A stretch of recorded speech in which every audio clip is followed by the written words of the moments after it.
Hi friends, నేను మీ lucky world. ఈరోజు ఎంతో టేస్టీ సూపర్గా ఉండే స్నాక్ ఐటమ్ ఒకటి చూపించబోతున్నానండి. చాలా అంటే చాలా సింపుల్, ఈజీగా క్విక్గా అయిపోతుంది అనమాట. ఎవరైనా ఈజీగా చేసేసుకోవచ్చు. పిల్లలు ఈవినింగ్ టైం స్నాక్స్ లాగా దీన్ని పెడితే చాలా అంటే చాలా బాగా తింటారనమాట. స్నాక్స్లానే కాదు, మనం డెజర్ట్ లాగా కూడా యూస్ చేసుకోవచ్చు. చక్కగా ఈజీగా క్విక్గా అయిపోతుంది. ఏం లేదండి, కొన్ని ఎగ్స్ తీసేసుకొని వాటిని బాయిల్ చేసుకొని పీల్ చేసుకొని వాటిని చిన్న చిన్న ముక్కలుగా అయితే కట్ చేసుకోవాలి. నేనైతే ఈ షేప్లో తీసుకున్నాను ఎగ్ని, ఒక 4 పీసెస్గా. మీరు ఎగ్ని ఇంకా చిన్న చిన్న పీసెస్గా తీసుకోవాలనుకుంటే తీసుకోవచ్చు, కట్ చేసుకోవచ్చు, ఏం పర్లేదు. నెక్స్ట్ దాని తర్వాత పొయ్యి మీద బాండీ పెట్టుకొని బాండీలో కొంచెం ఆయిల్ అయితే వేసుకోవాలి. ఆయిల్ హీట్ అయిన తర్వాత కొన్ని పచ్చిమిరకాయలు, కొన్ని ఉల్లిపాయ ముక్కలు అయితే వేసుకోవాలి. ఇందులోకి మీరు వెజ్జీస్ ఏవైనా యూస్ చేసుకోవచ్చండి, లైక్ క్యారెట్, క్యాప్సికమ్, క్యాబేజ్, ఇలా ఏదైనా యూస్ చేసుకోవచ్చు. బట్ నేను ఏమి యూస్ చేయట్లేదు. నేను జస్ట్ ఆనియన్స్, చిల్లీతో అయితేనే చేస్తున్నాను అనమాట. ఇవి వాటిని బాగా గోల్డెన్ రెడ్ కలర్ వచ్చేంత వరకు బాగా వేపుకోవాలి.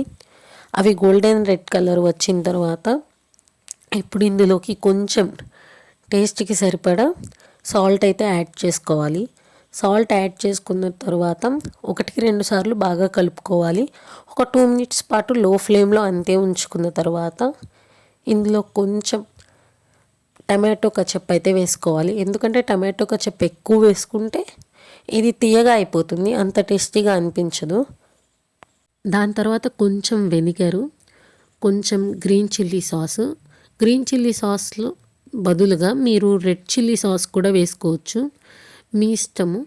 Next soya sauce. ఇవన్నీ వేసిన తర్వాత 1-2 సార్లు బాగా కలుపుకొని కొంచెం ఒక మీడియం ఫ్లేమ్లో ఒక 5 మినిట్స్ పాటు దాన్ని ఉడకనివ్వాలన్నమాట. మీకు ఆయిల్ ఏమన్నా ఎక్కువైనట్టు అనిపిస్తే మనకి ఆయిల్, ఆ సాసెస్ సపరేట్గా అనిపిస్తుంది. చూసారు కదా, నాకు అలాగే అనిపిస్తుంది. దాన్ని కొంచెము తీసేసుకోవచ్చు, ఏం పర్లేదు. ఆయిల్ ఏం ఎక్కువ కాదు. నెక్స్ట్ ఇందులో కొంచెం టేస్ట్కి సరిపడా కొంచెం చిల్లీ పౌడర్ అయితే యాడ్ చేసుకోవాలి. చిల్లీ పౌడర్కి బదులు మనం మిరియాల పొడి కూడా యాడ్ చేసుకోవచ్చు. మిరియాల పొడి లేకపోతే చిల్లీ పౌడర్ ఏదైనా యాడ్ చేసుకోవచ్చు. నెక్స్ట్ ఎగ్స్ని నేను చూపిస్తున్న విధంగా అయితే ఫస్ట్ పెట్టండి, సొన పైకి ఉండేటట్టు. ఎందుకంటే అలా సొన పైకి ఉన్నట్టు పెడితే ఆ వైట్ కలర్ది కొంచెం వేగినట్టు ఉంటుంది, మనం తిప్పుకోవడానికి బాగుంటుందన్నమాట. నెక్స్ట్ తిప్పేసుకొని ఒక 2 మినిట్స్ పాటు ఉంచి దించేసుకుంటే ఎంతో టేస్టీ చిల్లీ ఎగ్స్ అయితే రెడీ అయిపోతాయి. దీని మీద గార్నిష్ కోసం కొత్తిమీర కానీ స్ప్రింగ్ ఆనియన్స్ కానీ వేసేసుకోవచ్చు. మన వీడియోని ఫస్ట్ టైం చూస్తున్న వాళ్ళు ఎవరైనా ఉంటే మన ఛానల్ని ప్లీజ్ సబ్స్క్రైబ్ చేసుకోండి, లైక్, షేర్, కామెంట్ కూడా చేయండి.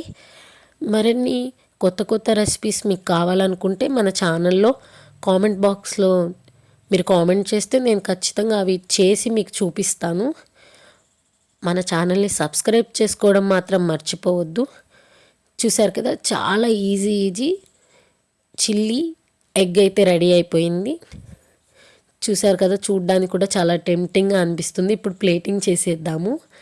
Thanks for watching my videos friends.